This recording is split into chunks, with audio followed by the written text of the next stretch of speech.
Hello friends, હવે last લેક્ચરમાં last વિડીયોની અંદર આપણે ફંક્શન આઈડેન્ટિફાઈ ધ ફંક્શનની એક્સરસાઇઝ શરૂ કરેલી હતી અને એના થોડાક વાક્યોની પ્રેક્ટિસ આપણે કરી છે. આ વિડીયોમાં બીજા થોડાક વાક્યોની પ્રેક્ટિસ કરી લઈએ, બરાબર? એટલે આઈડેન્ટિફાઈ ધ ફંક્શનનો જે પ્રશ્ન છે એ પૂરો થઈ જાય. બરાબર મિત્રો, જુઓ, શોઈંગ કોન્ટ્રાસ્ટ. અહીંયા એફ એક્સરસાઇઝ આપેલી છે, આગળ જી સુધીની એક્સરસાઇઝ સોલ્વ કરાવેલી છે, સોરી ઈ સુધીની એક્સરસાઇઝ કમ્પ્લીટ કરાવેલી છે. હવે આગળ એફથી જોઈએ. તમને બ્રેકેટની અંદર સૂચના મેં તમને કાલે સમજાવેલી છે. સૂચના તમને લખેલી આવશે, select the most appropriate language function from the bracket and write against the sentence. આ સૂચના લખેલી આવશે સેક્શન એની અંદર પેપરમાં તમારા, અને ક્વેશ્ચન 7, 8, 9 નંબરનો ક્વેશ્ચન આવશે. તો એ સૂચનાના નીચે કાઉન્સ લખેલું હશે, શોઈંગ કોન્ટ્રાસ્ટ, એટલે કે અહીંયા આપેલું છે એ જ પ્રકારે તમને કાઉન્સ લખેલું હશે. બરાબર, જરા ધ્યાનથી જોઈ લેજો. તમને 3 ફંક્શનના નામ આપેલા છે, શોઈંગ કોન્ટ્રાસ્ટ, શોઈંગ પર્પઝ અને રિપોર્ટિંગ. 7મું વાક્ય જુઓ, મોહિત told the doctor that he was suffering from malaria. તો તમે ધ્યાનથી વાક્યને જુઓ તો અહીં એક વ્યક્તિ બીજી વ્યક્તિને કંઈક માહિતી આપી રહ્યો છે, કોઈક જાણકારી આપી રહ્યો છે. અને આ ઉપરાંત 7મા વાક્યની અંદર ઓળખવા માટે હિન્ટ તરીકે ટોલ્ડ અને સંયોજક ધેટ આપેલો છે. તો આ ઇનડાયરેક્ટ સ્પીચનું વાક્ય થયું, બરાબર. માટે 7મા વાક્યના ફંક્શનનું નામ થશે રિપોર્ટિંગ. બરાબર, રિપોર્ટિંગ અથવા રિપોર્ટિંગ ઇવેન્ટ આવું લખેલું હોઈ શકે. તો તમે જ્યારે મેં કાલે પણ સમજાવ્યું છે કેવી રીતે લખવાનું છે તમને ખબર જ છે, બરાબર. સેન્ટન્સ લખી દેવાનું અને એના નીચેની લાઇનમાં આ ફંક્શનનું નામ લખી દેવાનું રિપોર્ટિંગ, અને હિન્ટના નીચે આ પ્રમાણે અંડરલાઇન કરી દેવાનું. વિડીયો જોઈને ધ્યાનથી કરજો, બરાબર. 8મું વાક્ય, the government keeps police so that they can protect the people and property. તો સરકાર પોલીસ રાખે છે કે જેથી તેઓ લોકોનું અને એમની માલ મિલકતનું રક્ષણ કરી શકે. તો અહીંયા હેતુ આવ્યો પોલીસ રાખવાનો, બરાબર. હેતુ આપેલો હોય, વાક્યનો હેતુ દર્શાવવામાં આવેલું હોય, તો આપેલા વાક્યના ફંક્શનનું નામ છે શોઈંગ પર્પઝ. આ ઉપરાંત 8મા વાક્યની અંદર તમે જોઈ શકો છો, ઓળખવા માટે એક હિન્ટ આપેલી છે, સો ધેટ સંયોજક આપેલો છે વાક્યની અંદર. So that, in order that, with a view to, બરાબર, ઇન ઓર્ડર ટુ, આ શબ્દો જો આપેલા હોય તો ફંક્શનનું નામ હોય શોઈંગ પર્પઝ. માટે 8માનો આન્સર છે શોઈંગ પર્પઝ, બરાબર. 9મું વાક્ય જુઓ, though Manan scored low marks in accounts. જો કે મનનના અકાઉન્ટમાં ઓછા માર્ક્સ આવ્યા હતા. He could cleared GPSC exam. છતાં પણ એણે જીપીએસસીની પરીક્ષા પાસ કરી લીધી, બરાબર. તો તમે ધ્યાનથી જુઓ, અહીંયા 2 ક્રિયાઓ વચ્ચે વિરોધ આપેલો છે, અને આ ઉપરાંત 9મા વાક્યમાં વિરોધ દર્શાવવા માટે ધો સંયોજક આપેલો છે, બરાબર. તો 2 વાક્ય વચ્ચે વિરોધ હોય અને ધો, હિન્ટમાં ધો આપેલું જ છે, માટે 9મા વાક્યના ફંક્શનનું નામ નીચે લખી દેવાનું છે શોઈંગ કોન્ટ્રાસ્ટ, બરાબર. Showing contrast. એકવાર રિપીટ કરું છું. 7મા વાક્યની અંદર ઓળખવા માટે ટોલ્ડ અને ધેટ આપેલું છે, ઇનડાયરેક્ટ સ્પીચનું વાક્ય છે, માટે ફંક્શનનું નામ છે રિપોર્ટિંગ. 7મા વાક્યના ફંક્શનનો આન્સર છે રિપોર્ટિંગ. 8મા વાક્યમાં 2 ક્રિયાઓ વચ્ચે હેતુનો ભાવ છે, હેતુ દર્શાવવા માટે સો ધેટ આપેલું છે, માટે 8મા વાક્યના ફંક્શનનું નામ છે શોઈંગ પર્પઝ. અને આ જ પ્રમાણે 9મા વાક્યની અંદર વાક્યની શરૂઆતમાં ધો આપેલું છે, 2 ક્રિયાઓ વચ્ચે વિરોધ દર્શાવે, માટે 9મા વાક્યનું નામ છે, ફંક્શનનું નામ છે showing contrast. Okay friends, next હવે જી એક્સરસાઇઝ જોઈએ. ફરીથી 3 વાક્ય આપેલા છે તમને.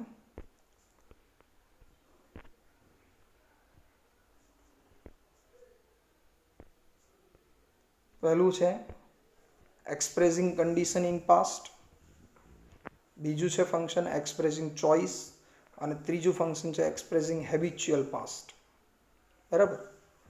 હવે 7મું વાક્ય જો, I would rather stay at home than go for a movie. બરાબર.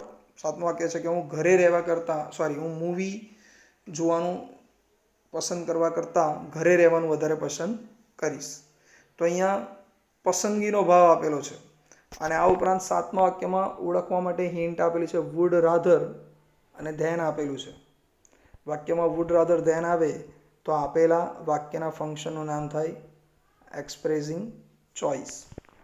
7મા વાક્યના ફંક્શનનું નામ છે એક્સપ્રેસિંગ ચોઇસ. આ જ પ્રમાણે 8મું વાક્ય આપેલું છે the ancient people used to send messages through birds. બરાબર, પહેલાંના લોકો પક્ષીઓ મારફતે સંદેશા મોકલવા ટેવાયેલા હતા. બરાબર, તો ભૂતકાળની ટેવ કે આદત બતાવેલી છે. અને આ ઉપરાંત 8મા વાક્યની અંદર યુઝડ ટુ અને મૂળ ક્રિયાપદ આપેલું છે. તો વાક્યમાં યુઝડ ટુ પછી મૂળ ક્રિયાપદ આવતું હોય તો આપેલા વાક્યના ફંક્શનનું નામ હોય એક્સપ્રેસિંગ હેબિચ્યુઅલ પાસ્ટ. ફંક્શનનું નામ છે એક્સપ્રેસિંગ હેબિચ્યુઅલ પાસ્ટ. 8મો આન્સર છે. બરાબર, આ જ પ્રમાણે 9મું વાક્ય જુઓ. If she had come here, જો તેણી અહીં આવી હોતે, I would have given her a chocolate, તો હું એને ચોકલેટ આપી શક્યો હોત. તો અહીંયા જો આવતે તો હું ચોકલેટ આપતે. બરાબર, શરતનો ભાવ આવ્યો. જો આવું થતે તો આવું થતે. અને આ ઉપરાંત ઓળખવા માટે ઇફ હેડ આપેલું છે વાક્યમાં. અને પાછળનું વાક્ય પરફેક્ટ મોડેલ ઓક્ઝિલરીઝનું છે જ. માટે 9મા વાક્યના ફંક્શનનું નામ છે એક્સપ્રેસિંગ કન્ડિશન ઇન પાસ્ટ. આ 9માનો આન્સર છે. ઓકે ફ્રેન્ડ્સ, એકવાર રિપીટ સમજાવી દઉં છું ફટાફટ. 7મા વાક્યની અંદર વુડ રાધર છે અને ધેન આપેલું છે માટે ફંક્શનનું નામ એક્સપ્રેસિંગ ચોઇસ. 8મા વાક્યની અંદર યુઝડ ટુ અને મૂળ ક્રિયાપદ છે માટે ફંક્શનનું નામ છે એક્સપ્રેસિંગ હેબિચ્યુઅલ પાસ્ટ. 9મા વાક્યની અંદર ઇફ હેડ આપેલું છે અને પાછળ પરફેક્ટ મોડેલ ઓક્ઝિલરીઝનું વાક્ય છે અલ્પવિરામ પછી માટે ફંક્શનનું નામ છે expressing condition in past. Okay friends, આ જ પ્રમાણે એચ એક્સરસાઇઝ આપેલી છે. જુઓ, એચની અંદર 3 ફંક્શન આપેલા છે એક્સપ્રેસિંગ કોન્ટ્રાસ્ટ, ઓફરિંગ એડવાઇસ અને એક્સપ્રેસિંગ સોરી ફ્રેન્ડ્સ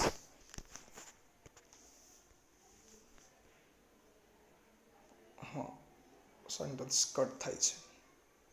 ઓકે, 3 ફંક્શનના નામ છે એક્સપ્રેસિંગ કોન્ટ્રાસ્ટ, ઓફરિંગ એડવાઇસ અને એક્સપ્રેસિંગ ચોઇસ. તો હવે 7મું વાક્ય જુઓ. We had better read good books.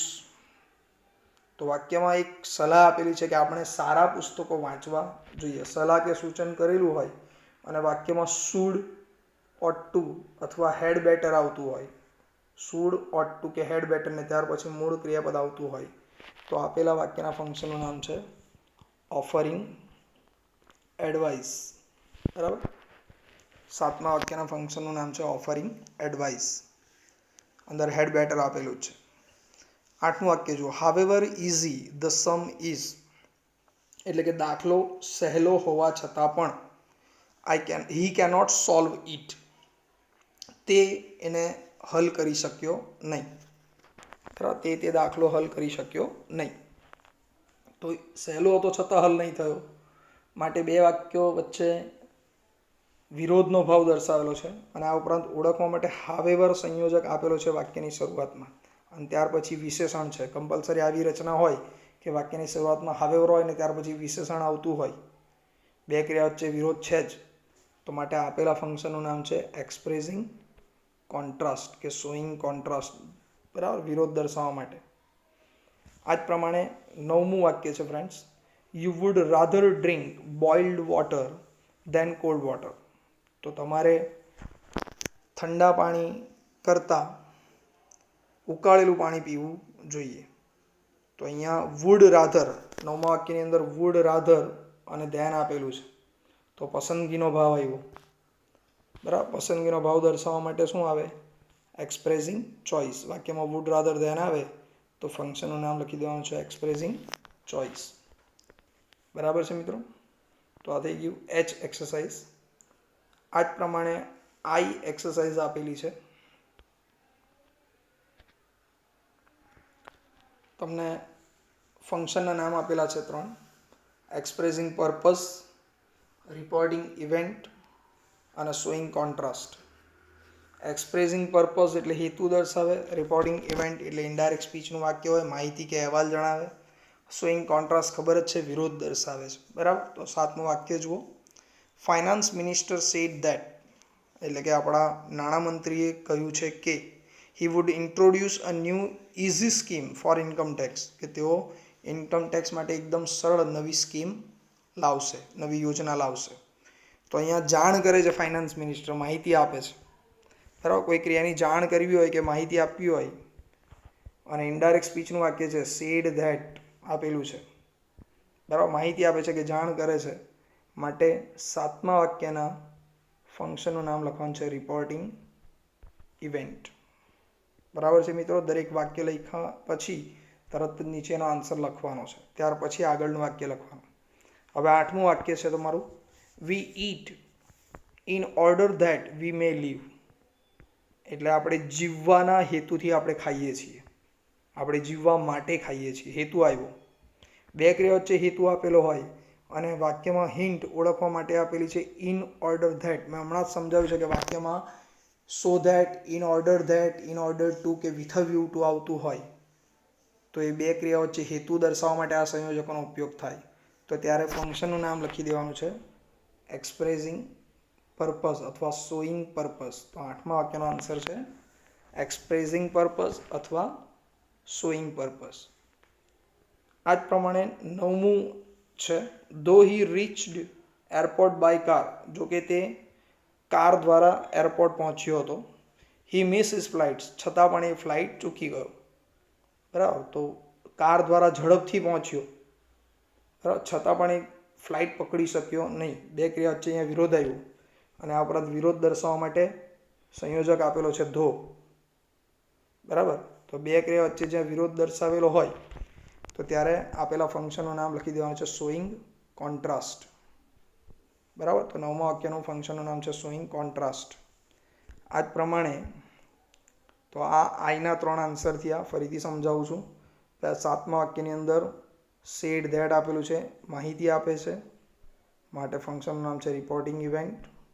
8મા વાક્યમાં ઓળખવા માટે ઇન ઓર્ડર ધેટ આપેલું છે, જે હેતુ દર્શાવે છે, માટે ફંક્શનનું નામ છે એક્સપ્રેસિંગ પર્પઝ. 9મા વાક્યમાં ધો આપેલું છે, બે ક્રિયા વચ્ચે વિરોધ દર્શાવે, માટે ફંક્શનનું નામ છે શોઈંગ કોન્ટ્રાસ્ટ. બરાબર. આટલી ઝડપથી ઓળખતા તમને આવડવું જોઈએ અને આવડશે જ આટલી પ્રેક્ટિસ પછી. જે જુઓ, જે એક્સરસાઇઝ. 3 ફંક્શન આપેલું છે expressing condition in past, asking permission અને શોઈંગ રિઝલ્ટ. બરાબર. તો 7મું વાક્ય છે had they reached there in time, જો તેઓ સમયસર ત્યાં પહોંચી ગયા હોતે, they could have met to their new leader, તો તેઓ પોતાના નવા નેતાને મળી શક્યા હોતે. તો અહીંયા બે ક્રિયા વચ્ચે શરત છે, જો વહેલા ગયા હોતે તો નવા નેતાને મળી શક્યા હોતે. અને એ ઉપરાંત ઓળખવા માટે હિન્ટ આપેલી છે. વાક્યની શરૂઆતમાં હેડ છે અને ત્યાર પછી V3 છે. હેડ કરતા અને V3 હોય અને પાછળના વાક્યમાં પરફેક્ટ મોડેલોજીનું વાક્ય હોય તો બે ક્રિયા વચ્ચે શરતનો ભાવ છે, માટે 7મા વાક્યના ફંક્શનનું નામ છે એક્સપ્રેસિંગ કન્ડિશન ઇન પાસ્ટ. આ 7મું વાક્યનું ફંક્શન છે એક્સપ્રેસિંગ કન્ડિશન ઇન પાસ્ટ. બરાબર. આ જ પ્રમાણે 8મું વાક્ય છે she was so weak that she could barely stand, એટલે વાક્ય એવું કહે છે કે તે એટલી બધી કમજોર છે કે તેણી ભાગ્યે જ ઊભી રહી શકે છે, માંડ માંડ ઊભી રહી શકે છે. તો અહીંયા બે ક્રિયા વચ્ચે પરિણામ આપેલું છે, ઓળખવા માટે એટલી બધી કમજોર છે કે ઊભી રહી શકતી નથી. બરાબર. બે ક્રિયા વચ્ચે અહીંયા હિન્ટ આપેલી છે ઓળખવા માટે સો ધેટ. આવી રીતે સો પછી વિશેષણ ને પછી ધેટ, આ રીતની જ્યારે રચના આવે, આવું સો ધેટ આવે તો એ શું દર્શાવે, તો બે ક્રિયા વચ્ચે પરિણામનો ભાવ દર્શાવે. અને પરિણામ દર્શાવવા માટે ફંક્શનનું નામ આવે શોઈંગ રિઝલ્ટ. 8મા ફંક્શનનું નામ છે શોઈંગ રિઝલ્ટ. એ જ રીતે 9મું વાક્ય છે may we go out with our friends tonight, શું અમે અમારા મિત્રો સાથે આજે રાત્રે બહાર જઈ શકીએ. તો અહીંયા મેથી શરૂ થતું વાક્ય, વુડ કે મેથી શરૂ થતું વાક્ય હોય અને પ્રશ્નાર્થ વાક્ય હોય બરાબર. તો એમાં પરમિશન માગવામાં આવે છે, બરાબર. તો પરમિશન માગવા માટેના ફંક્શનનું નામ છે આસ્કિંગ પરમિશન. તો માટે 9મા વાક્યના ફંક્શનનું નામ આસ્કિંગ પરમિશન. એકવાર પાછો સમજાવી દઉં. 7મા વાક્યમાં વાક્યની શરૂઆત હેડ, કર્તા અને V3 થી થઈ છે, માટે ફંક્શનનું નામ છે એક્સપ્રેસિંગ કન્ડિશન ઇન પાસ્ટ, શરતનો ભાવ છે. 8મા વાક્યની અંદર પરિણામનો ભાવ છે, ઓળખવા માટે સો, વિશેષણ અને ધેટ આપેલું છે, માટે વાક્યનું ફંક્શનનું નામ છે શોઈંગ રિઝલ્ટ, બરાબર. અને 9મા વાક્યની અંદર મે કે વુડથી શરૂ થતું પ્રશ્નાર્થ વાક્ય હોય તો ફંક્શન, અને એમાં તમને પરવાનગી માગી છે વાક્યમાં, બરાબર, માટે ફંક્શનનું નામ છે આસ્કિંગ પરમિશન. 9મા વાક્યનું ફંક્શન નામ છે આસ્કિંગ પરમિશન.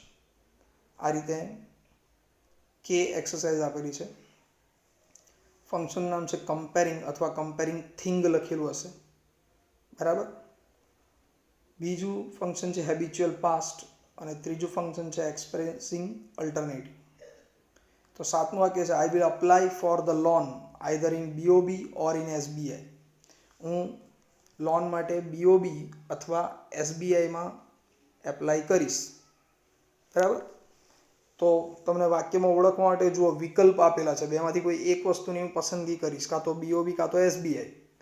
તો ઓળખવા માટે વાક્યમાં આઈધર ઓર આપેલું છે, બે વાક્ય વચ્ચે વિકલ્પનો ભાવ દર્શાવેલો છે, માટે 7મા વાક્યના ફંક્શનનું નામ છે એક્સપ્રેસિંગ અલ્ટરનેટિવ અથવા એક્સપ્રેસિંગ અલ્ટરનેટિવ ચોઇસ, આવું લખેલું હશે. 8મું વાક્ય જુઓ, English is easier than most other languages. તમે ધ્યાનથી જુઓ, વાક્યમાં કમ્પેરેટિવ ડિગ્રીનું રૂપ ધેન અને મોસ્ટ અધર આપેલું છે. કમ્પેરેટિવ ડિગ્રીનું રૂપ ધેન અને મોસ્ટ અધર, એટલે કે આ તુલના આવી, ડિગ્રીની વાત આવી. સૌથી સહેલામાં, બધી જ ભાષાઓમાં સૌથી સહેલામાં સહેલી ભાષા છે ઇંગ્લિશ, બરાબર. તો તુલના આપેલી છે, માટે 8મા વાક્યના ફંક્શનનું નામ છે, અને હિન્ટ આપેલી છે જુઓ, ધેન મોસ્ટ અધર આપેલું હોય તો ફંક્શનનું નામ લખી દેવાનું છે કમ્પેરિંગ. 8મા વાક્યનું ફંક્શન નામ છે કમ્પેરિંગ. આ પ્રમાણે 9મું વાક્ય, Anil used to stay with village people. Anil ગ્રામીણ લોકો સાથે રહેવા માટે ટેવાયેલો હતો, બરાબર. તો વાક્યમાં યુઝડ ટુ, એની ભૂતકાળની ટેવ આપી છે, વાક્યમાં યુઝડ ટુ અને મૂળ ક્રિયાપદ આપેલું છે, માટે ફંક્શનનું નામ છે, 9મા વાક્યના ફંક્શનનું નામ છે હેબિચ્યુઅલ પાસ્ટ. ઓકે મિત્રો, તો આ એક્સરસાઇઝ તમને આઈડેન્ટિફાય ધ ફંક્શનની આટલી એક્સરસાઇઝ મોર ધેન ઇનફ છે. આપણે કેસ સુધીની એક્સરસાઇઝ જોઈ છે, દરેકમાં 3 વાક્યો આપેલા છે, જેવી રીતે પરીક્ષામાં પૂછવાના છે એ જ પ્રમાણે.